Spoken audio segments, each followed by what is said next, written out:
I'm just there vibes and having a good time, and like, you know, there's like girls getting daggered here, there's Think Madness going over there. It's so mad, and that just that massive mix of cultures and diversities really just allowed me at a really young age to not be so like narrow-minded and closed off. Because what I found was all our cultures are all the same. It's just a language that changes us. It just, I said, you know what? I just want to help people. I want to do physio.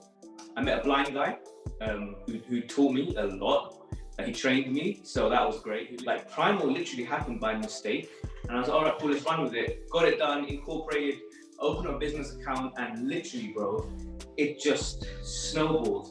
Some heart problems during that time because there's a lot of stress.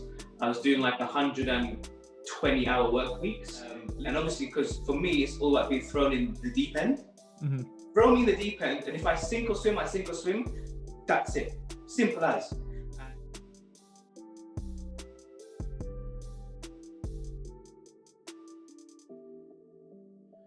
My guest today is a sports therapist and the founder.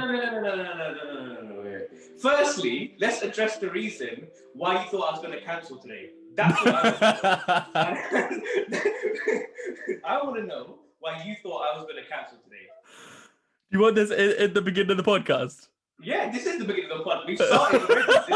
This is what's happened. It's flipped now. I was like, he hasn't messaged me. Oh, he's put someone show in 2 days. Where's mine? Why did I get a countdown? Harvey got a countdown. Everyone else got a countdown. Why haven't I got a countdown? Bro, where's my countdown? Oh, I thought you were going to cancel. I'm sitting here overthinking, sweating, 11:30 at night. Oh, I thought you were going to cancel. Thanks. No. So, okay, this is where context comes into it, okay? So you say, are we still good for tomorrow? And I'm thinking, oh, does that mean we're not good for tomorrow? The countdown is for when the podcast is releasing, innit? So that Harvey's podcast was releasing last week. So he got a countdown saying, on Sunday, this is when the podcast is coming out. Okay. You know, that's what it was. And trust me, I'm sweating. I was thinking, I don't want to blow this opportunity. I told you when we were texting as well, man. I was like, this is a big deal for me. I've been watching your content for like 2-3 years now. Me and my boys always send your stretches to each other when we're going to the gym. We implement them. So for me, I wasn't going to cancel on this side. Trust me, I was eagerly awaiting. I was panicking.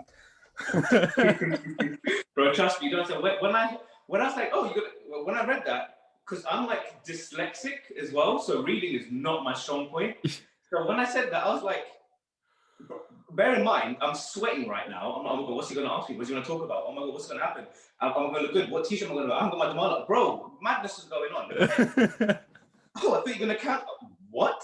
But okay, that's calm. I'll let you introduce me properly now. That's calm. Yeah. Okay. So my guest today is a sports therapist and the founder of Primal Therapy. He's the only person to have an introduction interrupted. Welcome, Karan Singh. How are you doing, man? Hey, bro, thank you very much for having me. I'm really pumped. I think literally we were speaking 20 minutes ago. I was like, bro, I need to get pumped. I need to get ready because, quick disclaimer. I do waffle on sometimes. So if I'm waffling, just be like, Karan, just stop. Am I allowed to swear? Like, is that? I mean, I'm not gonna be effing and blinding. Like, am I allowed to like the odd shit or the odd fuck? Can that come out? Yeah. So right, I do it as well. Okay, cool. That's fucking great. Yeah, I was gonna say the odd one here and there is fine, but in every sentence, maybe not. Man, that'd be fine. Let's get started, bro. I'm really excited for this. I mean, we've had some good conversations so far. It's been really interesting. Yeah. No, I really appreciate it. Like, we spoke on the phone, and that makes me more excited to do this because I know sort of the vibe that I'm gonna be getting from you, and it's gonna be hilarious. Like, yeah, it's just good vibes. The first question that I ask every single guest is basically take a trip down memory lane and tell me about your childhood, tell me about your upbringing, and what you were like as a kid. Okay, do you want to go down the emotional route, or do you want to go down the calm, jokey route? Either, whatever comes to mind first, and it just. Okay. Do you know what? Okay, childhood, right? What do you know specifics? So where were you brought up? What was your upbringing like? What influenced you when you were growing up? Family ties, friend ties, everything. Okay. So I grew up in Northwest London. If it's not from Northwest, if it's not from London, I don't know where else you're from, to be honest. But yeah, Northwest London. I grew up, I mean, pretty normal family. Dad works really, really, really hard. For a couple, like my dad my dad does so many things, but he used to work in like Carnaby Street, Piccadilly Circus, Camden, and he's been in Camden for 25, 26, 27 years now. And it's a very fast-paced lifestyle we had, because he was always working like long hours. He'll be gone by the time I'm waking up. He's back when I'm sleeping. But in terms of, I mean, it was pretty normal. I mean, yes, we had struggles. Like, don't get me wrong. You know, everyone does. I think, you know, my mum was born in the UK, so she's British, and my dad's from Iran. So, you know, him coming over, it's a big. It wasn't so much a culture shock, but there was some adjusting that needs to happen, especially because he's so used to that Iranian Punjabi community, which a lot of people don't know. It was a massive, massive, massive community back in the. It was. I mean, I've been to Iran. I loved it. It was great. It was amazing. That happened because of my granddad. Basically, long story short, my granddad was imprisoned in India. I think he was going to be executed as well, and then he fled when he was about 17, 18, and he went to Iran, and he literally set up shop in Iran. Like, yeah. So, yeah, it was really interesting with him. And then, like I said, my dad coming from Iran, working really hard, because it's really interesting because, like, my little sister didn't see the stuff I saw growing up, but I didn't see the stuff my older sister saw growing up. Yeah. Like for me, okay, me and my older sister shared a room for a long time, but like, I didn't know that my mum was telling me when they first got married. Mum was 18 when she got married, my dad was 24. She had my sister when she was 18 as well. So 17 got engaged, 18, my sister came. And she was like, we didn't even have beds. We had this council house and we just had a mattress downstairs. We didn't even bother going upstairs. I'm like, wow, you know, but I never saw that, you know. My older sister does. I mean, I saw some struggles, don't get me wrong, bro. Like, don't get me wrong, that there's been days without dinner. Like, it's a struggle, but now I think understanding that what my dad had to do then has allowed us to kind of better what he was able to do now moving forward, and then like my kids will better me, then their kids will better them, and it's just how generations work, really. School life was fun, was calm. I was naughty. I was very naughty, very hyperactive. It was me and my cousin, like we were the only two things in our schools growing up, which was fine. I mean, I had no issues at all. Like everyone loved me. I was a fun guy, so I was all right. Yeah, bro. Primary school was cool. I mean, you're naughty here and there. And you do little bits and bobs, which is minor. High school was when I was probably my naughtiest. High school was great. Oh, I loved high school because at a young age. So, like I said, my dad would work a lot. So I used to go to work with him very often, like a lot of the time. And I would see my dad literally just speaking to all these people, and then being around the market environment from a very young age. Like I'm talking around like 8 years old. Yeah. You know, you're getting a cheese sandwich from the cafe guy and a black tea with lemon from the guy down the road. Like that's like, and then when they know you, like I would just walk over, they would give the tea and be like, I'll speak to your dad next time. Like you learn responsibilities from a young age. And oh my God, I've lost my train of thought, bro. You're at high school. High school, yeah, okay, lovely. So like I said, you're dealing with a lot of people, you're selling clothes at, you know, ages 11, 12, blah, blah, blah. You get to high school, and then when you kind of meet people from different ethnicities and backgrounds, you know, Romanians, Cambodians, Colombians, Estonians, you know, you meet everyone. You learn how people are a lot. So in high school, I was so lucky because I could be so bad. Bro, I was on report. If anyone like knows me, like knows how bad I was, I remember one time there was 3 reports: green, orange, red. Yeah. And so I was on orange for about 4 months, and I was lucky I could sweet talk teachers to be like, oh, miss, just, you know, give me a 3, and they did it. And then we got off it, and within I went back to history, and my mate Jamie Power, who was a wicked guy, was sitting there, and you know, elastic bands, rubber bands. Yeah. Fold the paper and you make a missile.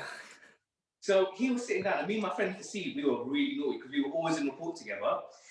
We just made a whole bunch, and Jamie was sitting there, and we just loaded up and bang, and we cracked him in the eye. Poor guy's crying. the history teacher comes back because I think she was having a fag outside.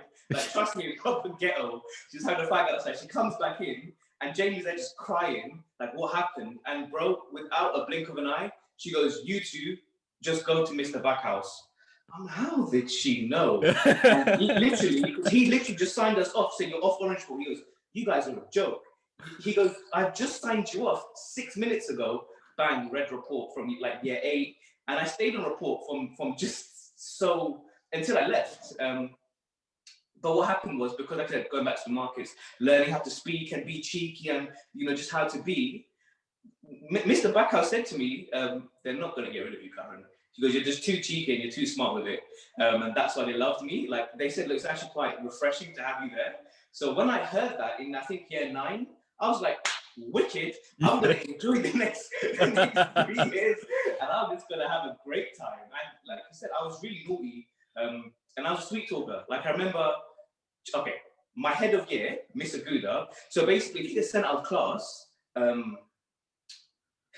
there's something called the roving register. So if they find you, basically it's automatic detention, right? Mm-hmm. It got to a point where I became immune to detentions. Like, it was like there was no point. And then what happened was, Mr. Gouda, our head of year, she would see me and she just look at me. She goes, "What have you done?" I said, "Miss, you know I don't like her. She's annoying. She's blah blah." Do you know what she said to me? Hand on heart, if I'm lying, go to my office. On the top right cupboard is these milk rolls, banging. She goes, "Have 1 or 2, throw the wrapper in the bin, and go back to class." Bro, that was like, I was so immune. Like, it was, you got a free pass then, isn't it? Bro, that's what I'm saying. Like, when I learned that, I was like, you know what? I know how people think. Like, it's great. And then, like, there's another teacher, like Miss Edwards, who literally, she loved me because her daughter married a Singh. And bro, I was set. I was set so well because because she was really old and she was really, bro, hand on heart, if I could meet her again today, I would love to give her a hug. She looked after me so well. She was so good to me. Whenever she saw me, she goes, "All right, come for a walk with me." And I would walk with her for 20 minutes and she's going back to class. Like, once I learned that, bro, literally, it was immune for me. Like, I enjoyed it. So yeah, high school I was a bit naughty. Is it because you were around the market environment all the time? You're around all these different people. You're around older people a lot more as well. Like, so when you're going to school, they're thinking, "Oh, here's like everyone has them couple of kids in the year who don't seem like they should be from your year. Like, they're so much more mature than the rest of the year, can have the banter that the adults have, and then so you just sort of assimilate with the adults more than the kids." Bro, like, I will never forget the story. It was year 6. And I knew I was being naughty. I knew it. And I, "Do you know what, Karen? Let me play with this teacher." I was like, "Sir, please don't call my dad." My dad's never come to school. It's all my mum. My mum, I love her. She's always backed me. Even when I'm in the wrong, she's backed me. And as, like, that's what you want from mum. Like, she knew I was wrong. In the car, game over. I was getting destroyed in the car. I mean, I'd be tearing up, crying, everything. But I was like, "Do you know what, Karen? Let me see if this works." I was like, "Oh, sir, just don't call my dad. Please don't call my dad." My dad was there the next day. No. He thought I was going to be upset. I walked in smiling. I was like, "Hey, Dad, you all right?" Like, I knew what I was doing. Yeah. Oh, sorry. It's motion sensitive. Oh, here we go. Sorry. That's the levels in 2021. Motion sensitive rooms. But yeah, so I was like, "Oh, sir, don't bring my dad." My dad was there, and he thought I'd be scared. But realistically, I was like, I'm not, because I knew how to, like, play teachers, but like I said, growing up with elders like a lot older than you, seeing how they speak, seeing these guys have a vest which costs £10, but they sell 2 for 50 quid. You're thinking, how the hell are you guys doing this? And then you learn that, and then when you start applying it, you just mature really quickly. So that was kind of me growing up. I was really quite mature for my age. Going up then. The other question you had was, who are my influencers? No, like, who influenced you when you were growing up? Because I know when we were on the phone beforehand, sort of talked about like I said when you see your videos and stuff, you get like a bit of a Rasta vibe because you listen to a lot of like Jamaican music and a lot of like and you sort of got that vibe about you. And then you were saying you grew up around. Well, you can explain it better than me. So my best friend is my brother, Kamani Knight. His mum was like a Rasta, and literally from high school when I met him. So how we met was a crazy story. We used to live in housing estates, and there was this guy that would like chase us in his car, but he was quite intimidating. We were young. We must have been in we must have been year 8, so he's like 12, 13 years old. He was a big grown man. He would chase us around, and I remember this day because that's how we met. We became best friends from that day. He was on his BMX. And he came whizzing down my block. And then I was like, yo, you go to my school? He goes, yeah. You're the Sikh guy. And I was like, yeah, I've been the Sikh guy since nursery. Yeah, that's me. And then literally, he was like, all right, cool, safe. I'll speak to you tomorrow. And he left and he dropped off Jordan. Jordan's now one of my best friends. And then like the next day I found him. I was like, yo, what was that about? And we were talking, and since that day, bro, we went to uni together, we lived together, like he's my brother, like we've been through everything together. And his mom was like a Rasta, like very, like I call her mom, like I love her to bits. She's great. Growing up around that environment about the morals and ethics and how to cook and how to vibe and how to chill was great. Also my mum being brought up in the UK, she had a massive influence on me on music because all she used to listen to was dub reggae. That's all my mum listened to. Like I remember in high school when my mum used to pick up my sister, her friends would be like, oh, your mum's playing the bangers, this and this, and my mum would just play. My mum was playing Dr. Dre, Snoop Dogg, like it's crazy. Like even now when me and my mum go out, they see my mum, and because my mum is literally like she will always be young at heart, right? And people like, that's your son. I don't believe that's your son. The personalities don't match, like my mum and me. I remember one time, I must have been around 21, and my parents drink, right? Well, they don't drink, they have a drink called like social drinking. Yeah. So I went to a shop. I'm not going to let mum go to shops in the evening by herself. So I went with her. And the guy ID'd her, and it was me and my older sister. And mum was like, that's my 21-year-old, and that's my 25-year-old. And the guy just went red. He was, I'm so sorry, man. This and this. She was like, fine. She goes, yeah, it's good food and good genes. What can I do? Like having my mum like that, because I think a lot of us, like growing up as Asians, bro, a lot of our parents were like first gen out.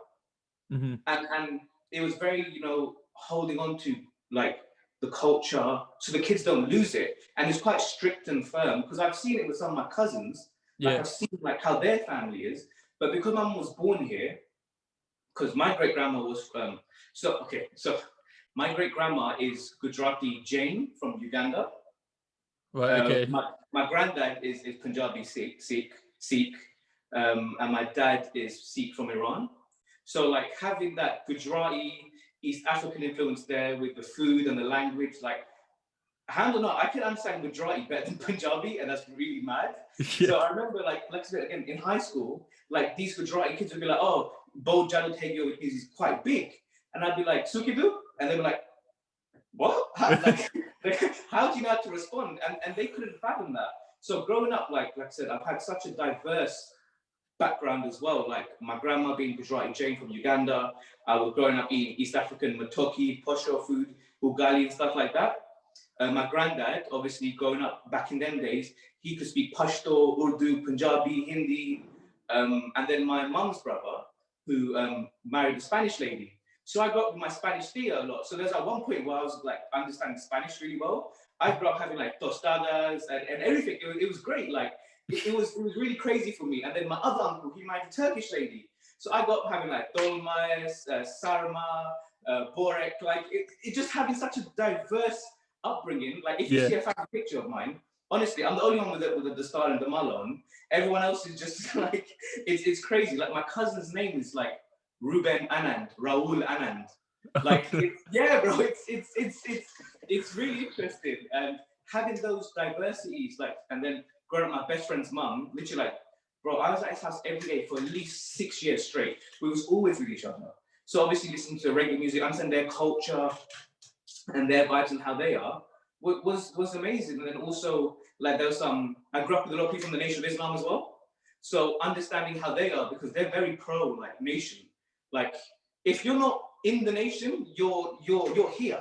But like I would be there when they're talking, and I would hear a lot, and I was really there about like educating myself and understanding things, and like I went through a bit of a phase trying to understand like like who, like where do we come from? You're going into like Egyptian history, like Kemet, and and then just like I said, just learning all these different cultures, and realizing, you know what I realized, all us cultures are all the same. It's just a language that changes us, and that's really it. Like, we're all very similar.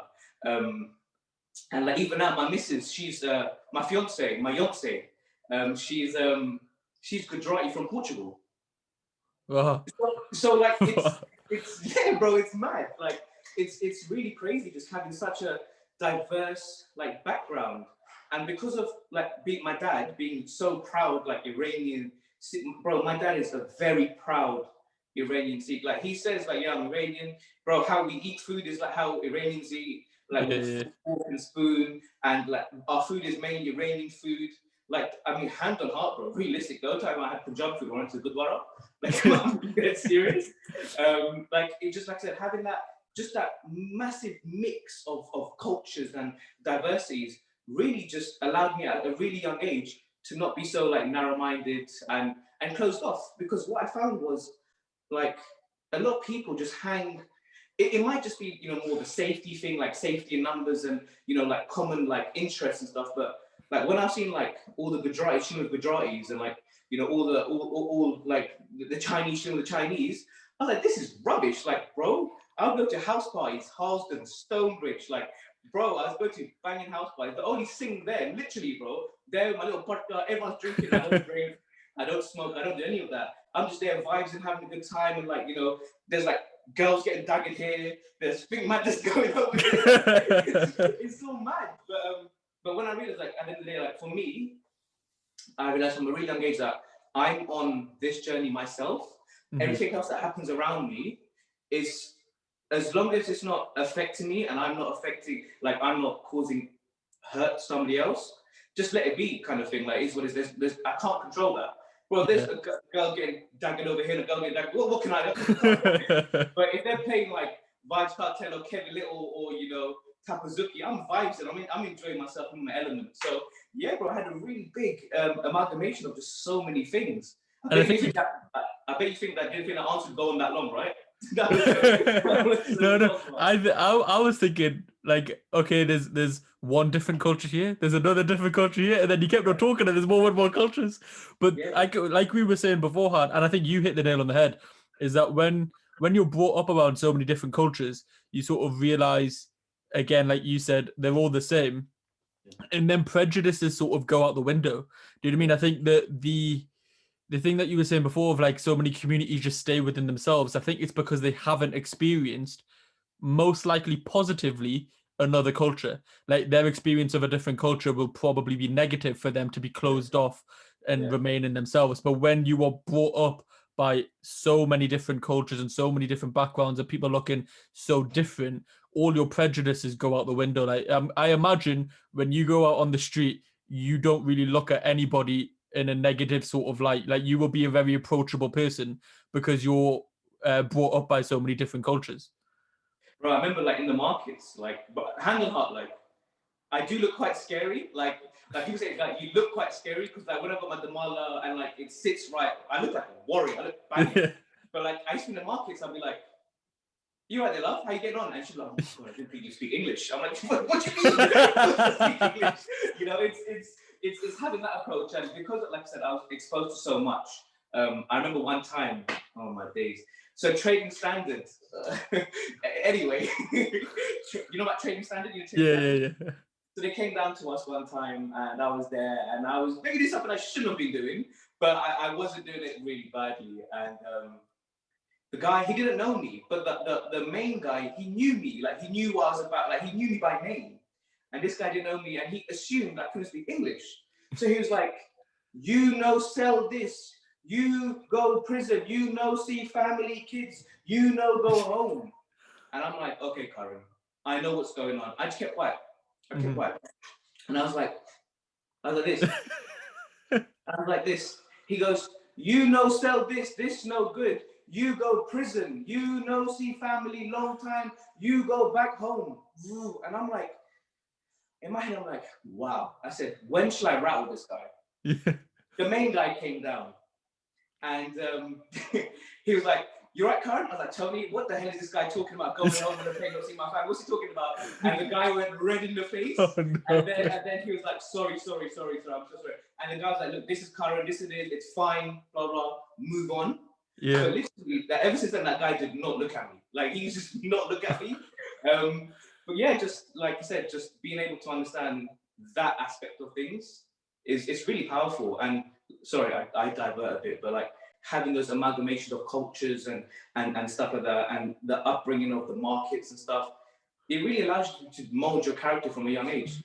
100%. I couldn't agree more. It's like growing up in Newcastle here. I know you say other than London, nothing really matters. Yeah, but up in Newcastle if it's not in London, I don't know. It's all. I don't know what it is. It might as well just be all West Midlands after London. To be honest. No. We're the proper north up here. Yeah, that's Midlands. Manchester, Birmingham, they're not north. Newcastle is north. Yeah, but Newcastle, when I was growing up anyway, didn't really have that much of a diverse surrounding. There was a few here and there of like different cultures, but predominantly like a white school and things. But the few that you do talk to who also come from like immigrant parents, like myself, you sort of realize that there's so many similarities. Do you know what I mean? Like you realize that there's no difference whatsoever, and you sort of just get along. And then, as I say before, it sort of gets rid of your prejudices towards different cultures and things. So when you go out and you see different environments and different people, you're just like, oh well, it's just the same as me. I think the other thing is as well, everyone likes to think like they're the center of the universe. Do you know what I mean? It's just, nah, just crack on. Like there's so many people who are doing the same thing as you. It's not it's not a solo struggle. There's so many people that are walking the same steps you have and already done it and mastered it, got the t-shirt, all of that. Yeah. With dyslexia, going back to school, how were you academically and things? I know you said you were a bit of a troublemaker, but it sounds like you've got like your wits about you and you are a sharp tool. But was it just like was it academically gifted or not academically gifted? I mean, it depends on realistically. If I have an interest in it, I'll be the best at it. Mm-hmm. Yeah. If I didn't have the best interest, I don't care. Like DT, cutting wood, I don't care about cutting wood. You know, that it wasn't me. Or showing me how to do like circuit boards, that's not me. You know, it never interests me. But if I had a genuine interest, like science, I love science, bro. I love. I mean, that's what I do it now. But yeah. I love science, and like I enjoy geography. And I think with the dyslexia, it kind of gave me like now, like a lot of things are matters of perspective as well. Like a lot of people, like even having patients that have been diagnosed with, you know, a disc herniation or this issue and this issue. My biggest thing I tell them is you are not your diagnosis. Because I think once we live by, oh, I've got this, I've done this, it's 20 years on, I should have done this and this happened to me. It doesn't allow us to grow. Mm-hmm. So with the dyslexia, I listened, I said, you know what? If he hasn't got it and I've got it, it's a gift. I don't care. I'm going to use this to my advantage. Yeah. And I mean, I was given the yellow paper and all those funny pens to write with, but I didn't want to use those because I just wanted to like kind of be me. The only thing the dyslexia stopped me from doing was reading out aloud in class. That was like the most daunting thing in the world because I'll be like, of Mice and Men, and then Lenny saw through, like, oh, brother, it was embarrassing. Like, yeah, no, that was the toughest thing. To be fair, but most people freeze when they have to stand up and speak in front of their class anyway. Trust me. But the good thing about me was, like, no one would ever laugh at me because I was the funny guy. Yeah. Like, I remember one time, my days, I got ill in like high school, year 10, and I was away for about 10 days. And I walked back in class, Everyone's like clapping. I'm like, whoa, what's happening? What's going on? Is it beef? Is it beef? What's going on? You know, and they were like, you're back. We don't have to listen to his dead jokes now. You're back, listen to this. And what happened with me? Within 10 minutes, sent straight out, straight away. I'm like, oh, great. But like, yeah, it was, yeah, I just kind of, maybe, like subconsciously, I was cheeky and naughty as a way of maybe trying to not accept it. Mm-hmm. But I think growing up now, I'm like, you know what, it is what it is. It's not going to change. It's like, have you noticed I have a stutter? Do you know this? No, I never noticed it. You won't, it comes sometimes, you won't notice it, but I have a slight stutter. Right, but even knowing that from a young age, and then, bro, literally, like this year, I said to my dad, I was like, Dad, you know, did you miss it? Did you hear it just then? I heard it. Yeah. I said to my dad, I was like, Dad, I got this stutter, man. It's really bugging me. And he goes, I've got one as well. I was like, no way. You've got it as well. And then Mum was like, yeah, you and your dad both have it. Like, it just comes really randomly with us. So, like I said, like, just, it is what it is. And I just got on with it. You know what I mean? It's like, look, I'm 5 foot. I say I'm 5'8". I would love to be 6'2", but I'm not, so I just keep it moving. Like, it is what it is. You kind of have to accept it and move on.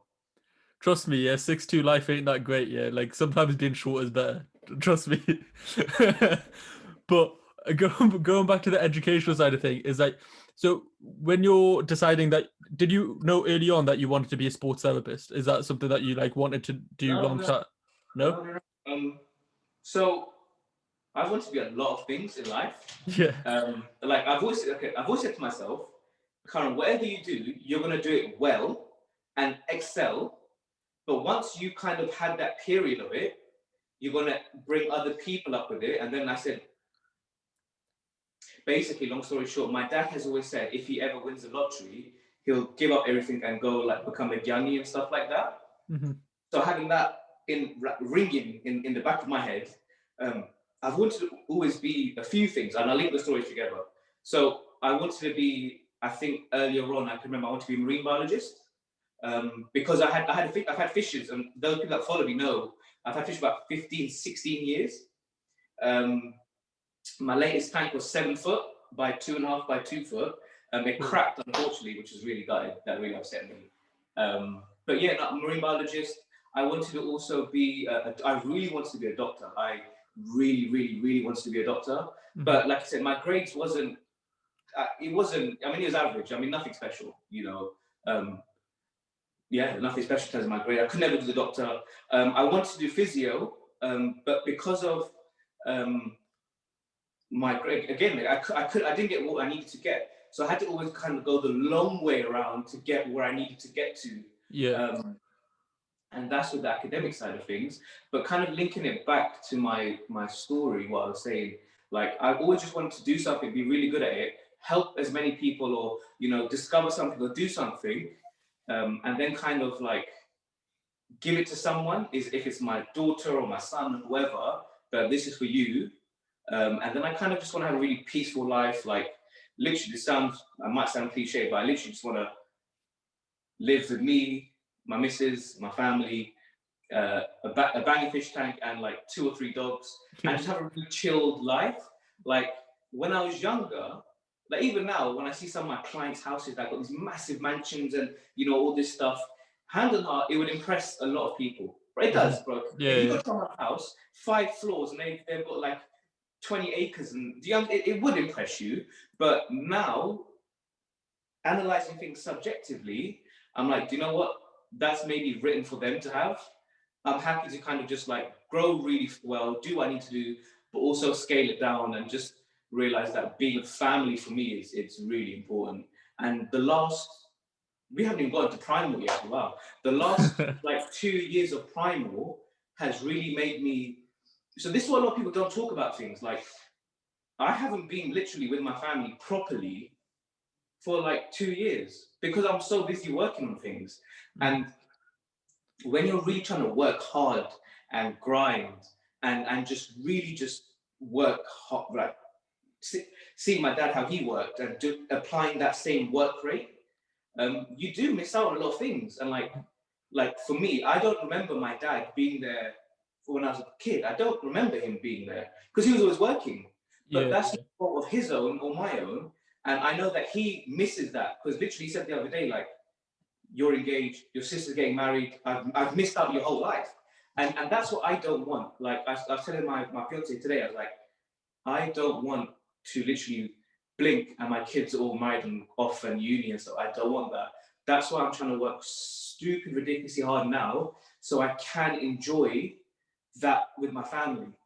Because, like, I've seen some people that are mega wealthy, like some, bro, I've got some uncles who are very wealthy, done very well for themselves. They're all single, and you can tell that they haven't got that happiness. Okay, they can buy what they want, do what they want to do, but that, that wholesome familyness, what they don't have. And for me, that's why I said, like, I'm working ridiculously hard now so I can enjoy that, educating my daughters and my sons on how to be good people. I've always had like this sense of community. So like, I've always wanted to like have like a big kitchen where I can cook on a Sunday and then just give it out to people in my area. Like, I've always, like, these are like things for me which mean a lot more than, okay, you're seeing X amount of pay, you've got this much in your account. For me, like I said, I'm really happy feeding people. I love looking after people. I think it's amazing. And I said to my missus as well, like, if we're able to have the funds in place, I would love to, open up like a farm in India and just pay for them to give them a life, let them do the fields and stuff. And then when I come, just teach me how to do it. Because I think a lot of people focus on the amount in your bank account. But for me, it's like the inner bank account, because when you pass, they're not going to be like, oh yeah, he had 20 million in his account. They're going to be like, he's a really good person, or he was a bit of an idiot, or he's a bit of a cunt. Sorry. That's a big one. oh, he's a bit of an idiot. So that's the thing. And I think my granddad, my mum's dad, and my Uncle Joe, like, people that knew them, like, I knew them as well, but it's been 10 years and I think 15 years since they passed away.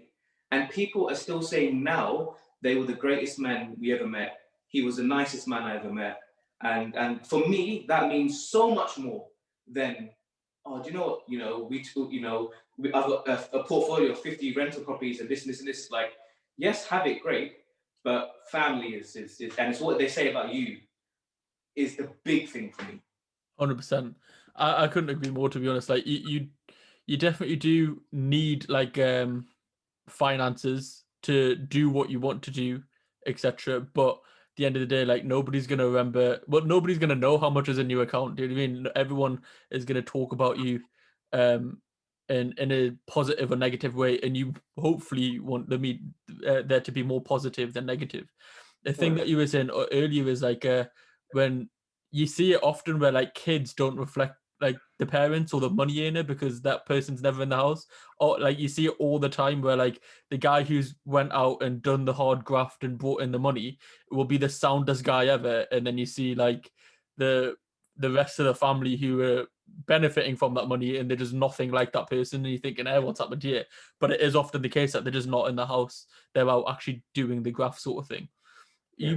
We mentioned it a bit there. So Primal, so from school, leaving school and then deciding to become a sports therapist, at what point did you, one, decide that, and then two, go on to set up Primal? So what happened was, I think the lights might go out in a second, but what happened was basically I went to uni, Northampton Uni, and was studying, and I was going into my second year, and then life got in the way, and I had no choice. I had to leave. My granddad had dementia for 15 years, so I couldn't. There was no ways. I was like, okay, fine. So that's what happened. And then I went through a phase where I was trying to work in property with my cousins and do this and this and this. And then I just always remember that, like, my dad would always ask me to like just work on his shoulders. And my great grandma, who we call Bar, she was 99 when she passed away. I actually like massaged her legs the day before she passed. That's my last interaction with her, because she would let no one touch her legs except for me. And my bar was proper Gujarati. She was here for like 50 years. She understood English, but she would never speak it. Like, she would not speak a word, but she would make you understand. And I was the one. And I just remember just being in hospital and I was just working her legs, and she goes, okay, cool, I can have my rest now. And then she went and see, obviously she didn't wake up the next morning, you know, but like that, and then looking after my family, and then, you know, the family, like, look, you're really good at it. It just, I said, you know what, I just want to help people. I want to do physio. I haven't got the grades. I can't get there right now. If I can go there later, great. But this is the route. So I went through like colleges and uni, just trying to get like diploma courses and qualifications, and just kept working my way up and up and up. And then I met a blind guy who taught me a lot. He trained me, so that was great. He literally had me close my eyes, and yeah, he was an amazing. He was a blind guy. Yeah, he's an amazing. He's a therapist as well. He is an amazing therapist, and he showed me a lot. And he said, like, Karan, like, you're gonna do really well. And he said, whoever you bring in your circle will do really well. And I was like, wow, like, how do you know that? Like, I mean, I must have been like 19 at the time, so yeah, still quite young. And then literally, I just kept studying, learning experience, working on people, you know, doing stuff for free, and just trying to get that experience. And then, like, Primal literally happened by mistake. Like if so, it depends on where you've been following me from. If you follow from when I used to work out of my neighbor's mechanic's garage. Like, I would set a bed up there and I would treat like a few people in there. It was like the most ghettoest thing, and I love them to bits because they are the ones who helped me start Primal. Literally, they never said no, they never asked for nothing. They would also feed me after I treated, and they showed me so much kindness and compassion. And all they asked for from me was literally, oh, Karan, when you're free, can you check me? That's all they ever asked for. And then, you know, I was just doing I did a massage first, so I was doing a lot of massage treatments. And then obviously, you know, okay, look, I want to take this a bit more serious. So I had to leave the markets. And then I opened up in Hemel Hempstead, Anytime Fitness. And then from there, within the same few months, we opened up in Harrow, and then we opened up in Norfolk, and then we opened it up in Watford. And it was me managing it all myself, and it was really tough. I had some heart problems during that time because there's a lot of stress. I was doing like 120-hour work weeks, literally. Like, I remember, like, even my mum was like, "You're killing yourself." Like, I would wake up to go see some clients 5 o'clock in the morning in Hemel Hempstead. So I would be awake by 4, up, shower, bath on, bang it down to Hemel Hempstead, treat them, and I would stay in the gym till like 12 o'clock. It wasn't the best of gyms, but I was like, look, Karan, if I can make it here, we can grow this. Like, we can go anywhere. But then my heart played up, and my cousin, who's a cardiologist, he was like, listen, you gotta chill out. You're having like stress-induced murmurs and all that kind of stuff. Oh, like, I didn't know that could happen. So I had to scale back, and it was still just me, Karan Singh. The logo was even like KS, like, it was crazy. And then I've missed out a lot, but this is just a quick brief. And then me and my friend were sitting down. I was like, listen, I've got to take this seriously, man. I was like, you know, because, you know, when the money starts coming in, you're like, listen, I've got to get an accountant. I'm not trying to get done for fraud. You know, you start thinking. And then I bought a sum machine, and I was linking it to my personal account. And then my dad said, you can't do that. Then he went, make me speak with the accountant. And then I think December the 27th, 2018, or 18, one of the two, we enrolled the company. And how did we get the name? My friend and me were literally sitting down, and he was like, listen, you should name it Primal. Yeah, Primal Therapy. And I said, you know what? We're running with it. And my best friend, that literally, bro, we were just chilling. I think we just finished playing like COD or something. He's like, listen, he goes, look, oh, sorry. He was like, you should call this Primal. And I was like, all right, cool, let's run with it. Got it done, incorporated, opened a business account, and literally, bro, it just snowballed. And I remember because I was working in Harrow, and the lady was really tough on the rent with me, and she gave me like 3-4 days a month, which was really tough on me. Like, really, she was awful with me, right? You know that landlord, that monster landlord? Yeah. It was that. And I said, you know what, Karan, I don't know what goes in my personal life, just pay her the rent. And the rent was really high, especially starting out. So what I would do was make sure that I cover the rent in one day. So that means I would have to see 14 people a day, because I was charging like £35 then. And then I remember in the room in Harrow, I said, God, please let me be so busy. I don't want to be busy again. Yeah. Bro, and overnight, it just went 10 bookings, 10 bookings, 10 bookings, 10 bookings. And I'm like, what the? And I was like, this is insane. I was like, God, this is too much. Thank you. Like, let's keep it going. And then obviously, look, coming from someone who's always made money for other people, never you get excited, you know, oh my God, this, I'm buying shoes on mum, you know, you start doing things. But then, you know, like I said, and then the heart issue happened, had to calm it down. And I was like, you know what, Karan? Because my goal was to help as many people as I can in my lifetime. Mm-hmm. But when I realized that's quite an egotistical goal of mine, I was like, okay, cool. Let's myself help as many people, but let me help other therapists help as many people. And literally, my dad, the universe is great. My dad was like, hey, Karan, there's a girl, she's a physio. She's working in the stall next to me. I'm going to get her to pass the CV over. And Celine, shout out Celine. Celine's amazing. She's a great therapist. She's a physio. She specializes in like pre and postnatal, and she does a lot of stroke patients. So she's a great therapist. He sent me her CV, and I was really new to this. I've never known how to interview. You're working in markets. You're not sure how to interview. Yeah. Can you work? Can you speak English? Can you work? Can you sell? That's all you need to know in the market. Yes, I can speak English. I can work. I can count to 10. Sell. Done. But I didn't know any of this. So when Celine came in, bro, that story is a bit mad. Sorry, but even before that, I sent her an email. And my dad said, look, she's Turkish. I thought, that's not wrong. I've got a Turkish family. Sent her an email. I didn't hear nothing for about 2 weeks. And I was like, oh man, what am I going to do? Where do I look? What to do? I don't know what to do. And I started panicking. And then I was like, oh, you know, if it's not meant to be, it's not meant to be. And then she emailed me. And I was like, wow. And in my head, because like I said, I didn't know what I was doing. I was like, she's got the job. She's got the job. And then she came down, I met her, like, she's such a great person. I gave her the spot. And bro, back then, just keep that going. So Celine came by, and she was working, and like I said, I've gone from a market background. You know, the business is coming to you, but you have to kind of upsell it, right? Therapy is different. They come to you when they have an issue, but they need to know who you are and what you're about. I didn't know any of this. So I got Celine in, and she was getting really, really busy. You know, I mean, we didn't have no real structure, systems and CRMs and API. We didn't have any of this kind of the KPI. We didn't have any of this stuff, you know, and then after Celine, Henry came. And then after Henry, a client of mine messaged me. He was like, listen, my brother's an injury rehabilitator. I wanted to have some experience with you. Karan, you're a great guy. And I was like, I've still got the message in my DM. I was like, bro, if he's committed, I'll give him a job.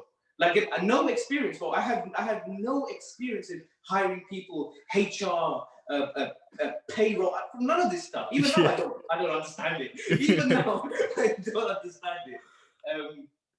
Then Jesse came, and literally I said to him, he walked in the room, a little bit nervous. I was like, okay, treat me. And that was literally starting. I was like interview people, like, treat me.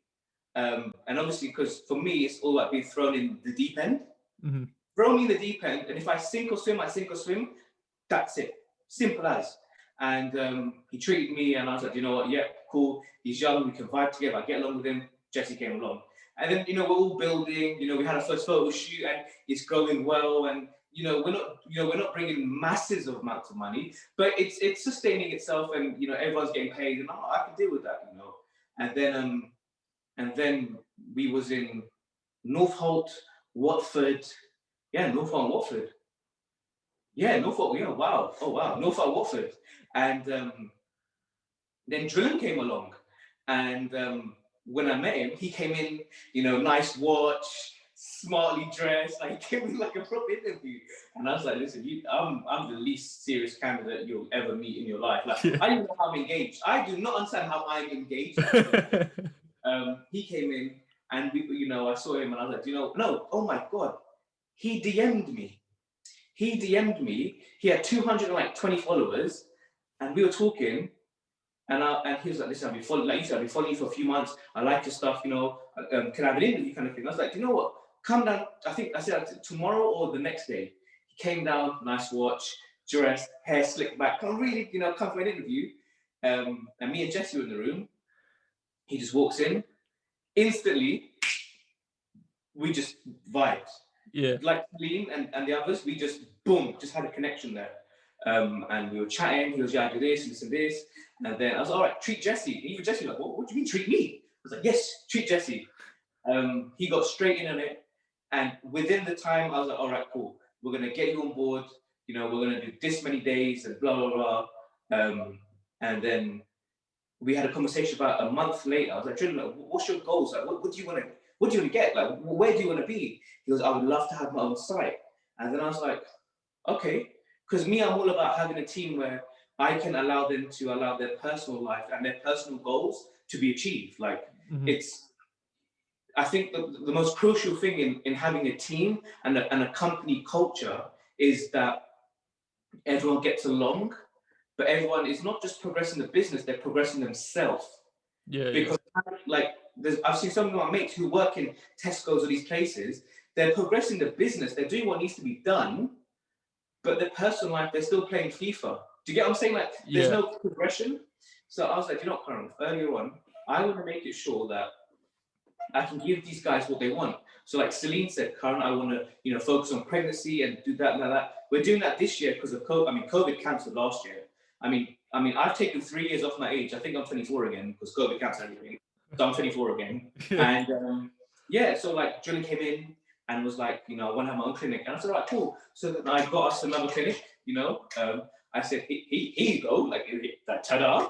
But even that was quite, premature of me because I've now given something to somebody else who has no experience of running a clinic.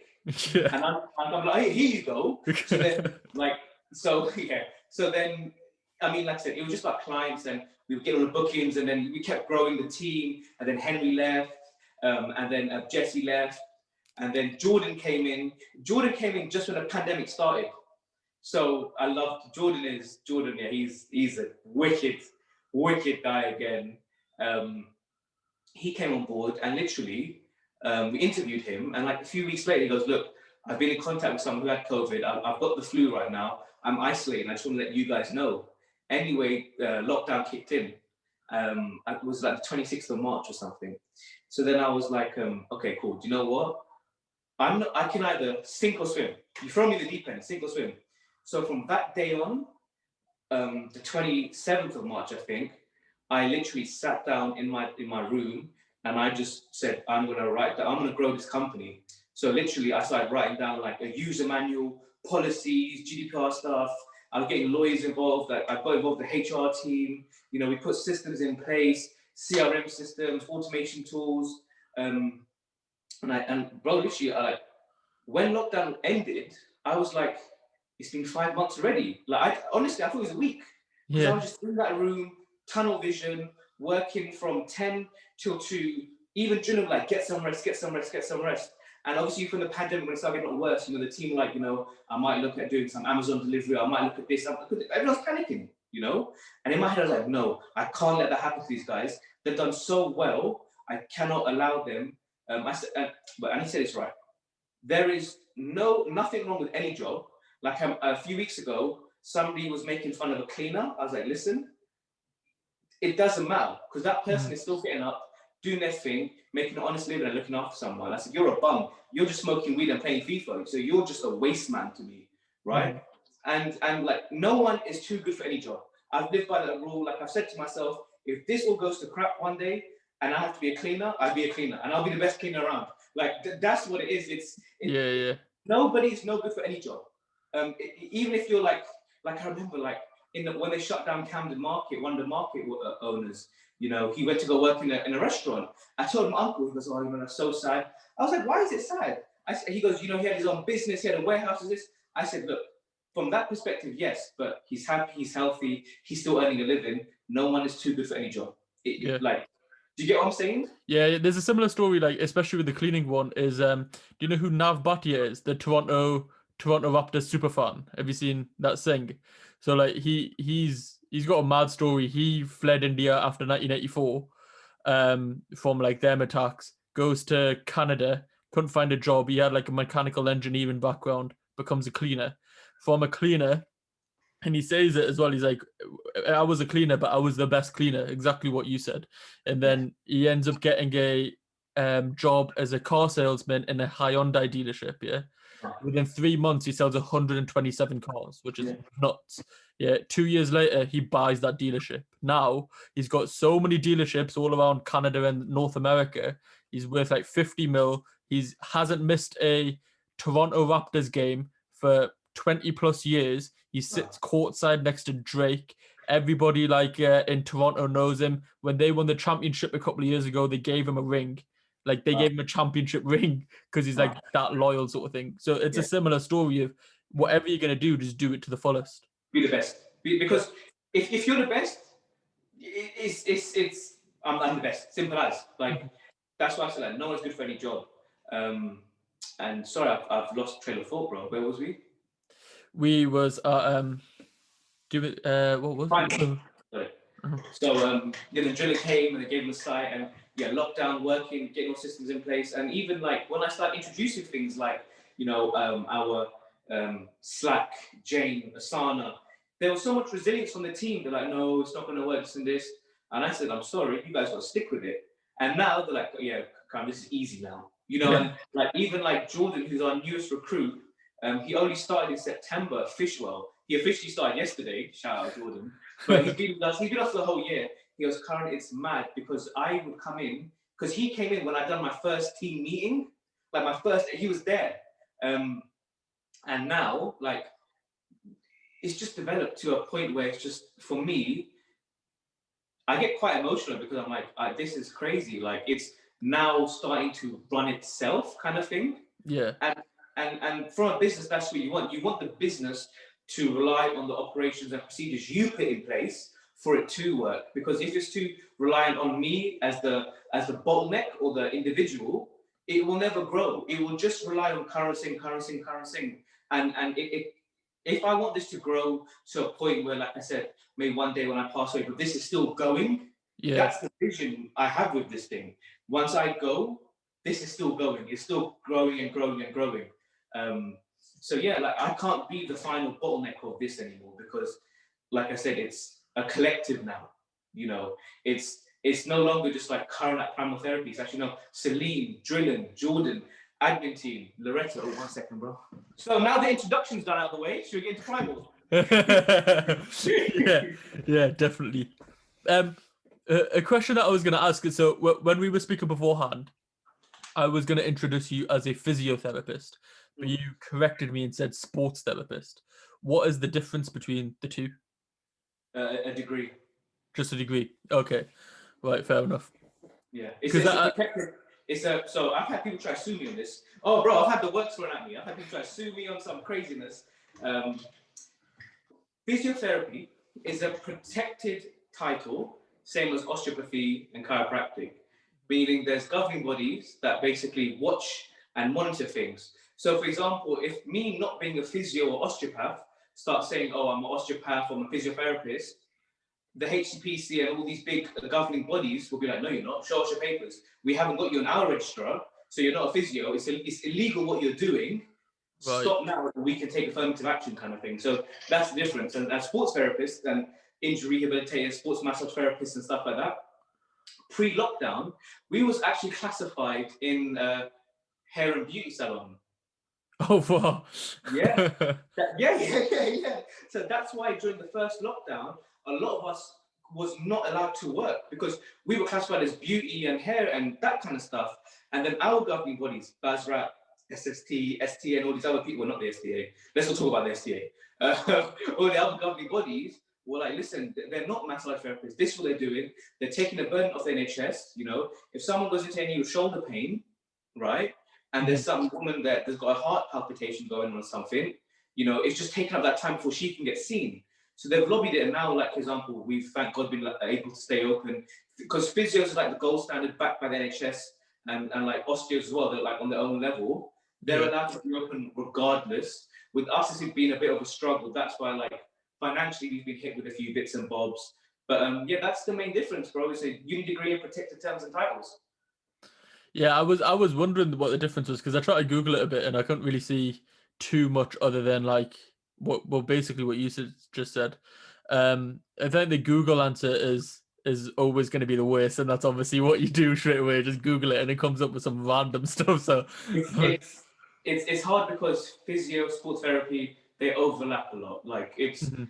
like the difference is a few like modules and stuff. Like physio do a lot more, I think, stroke and neuro stuff, Yeah, and that's the main thing. But honestly, once this grows and stabilizes, I want to go back to uni, finish off physio, or I want to re-enroll into osteopathy and do either or. But I'm really playing with this idea because I'm thinking right now, like, if this keeps growing and growing where it needs to be, do I now need to actually go and do that? yeah, Because it's the foundation is strong, it's getting like it's getting better and better. And if it was still my personal branding about Karan, then yes, I would go. But I'm still playing with the idea of if I'm building this, there's more teams getting involved, there are managements and blah blah blah. Then Primal is now its own thing. Like yeah, yeah. it's become its own entity, separate from me. And I think, like I said, like that's in my head. I have to see what happens. But who knows, bro? You never know. You never Yeah. know what happens. I think the thing on Google actually basically just said the difference between a physiotherapist and a sports therapist is that a sports therapist just uses the physio techniques in a sports environment. So it basically said there's no difference other than the environment. I was like, well, okay, fair enough. Right. It's grey areas all the time. Yeah. It's is what it is. Um. So I obviously have followed you on social media on Instagram primarily for quite some time on my personal account, which I was telling you when we were setting this up. Yeah. And obviously you're quite active on it as well. Yeah. How much do you think like social media and things have influenced the trajectory of Primal and like content creation and all that things? Because behind it, you're giving out so much like free information that obviously like there's a help and hinder sort of thing. There's like one thing is right, well I don't need to go there because he's just showing me what to do and I'll do it at home. But then the other side is it's going to benefit because then you look and think, oh, he knows what he's talking about. I've got a more complex issue, so I can go approach them if they're in London. Yeah. Yeah. Well, we reach. I have clients that come down from Sheffield once a month without fail to me. Like we reach mass. Like it's crazy what social does. Yeah. Just to narrow your question, was your question like what influence has social had on Primal? Yeah, like the impact of influencer, is it a conscious thing that you say like we're hammering social so we can, like you said before, reach as many people as possible and obviously grow the business? Is that a conscious decision? So my Instagram was always private. It was always private, me and myself. I think I started maybe a year or two ago with 400 followers, and that was all personal. I knew everyone who I follow, I generally know personally. Mm-hmm. So I opened up the floodgates because I I wanted to be that person that was quite quiet and like, oh shit, there's a guy in Hemel and he's sick and his name's Karan, this is what he does. And I wanted that. But then I had a very good conversation with a client, my first client, Jason Tavernier, 23rd of July, 12 o'clock. I'll never forget that day because he was the one that in my head really ignited the spark for Primal as well. Because he was like, he came and he was the first client that ever gave me a shot. Like he in Hemel, he was the first like paid, unofficial, official client I ever had. And I didn't want to take money off him because I'm a big thing. Like I'm a big thing. Like if someone gives you money the first time, you donate it to the temple or you buy food. Yeah. That's my thing. So like when Jordan gave me his first like client, I donate it to the Gurdwara or food or I do something with it. I've done it with the whole team. I didn't want to take it, and he said, "Look, mate, one day you're going to get married. One day you're going to have kids. This is going to help you feed your kids. Never turn it away when someone offers it to you." Mm-hmm. And I was like, what a geezer. Who would, did you get to like, what a guy. He didn't need to say that to me. He could be like, all right, cool, cheers. But he's like, look, you've done your work on me. One day you're going to have kids. One day they need to eat. This is, I'm like helping you help them. Yeah. And then he was like, you need to make your social media public. And I was like, fine.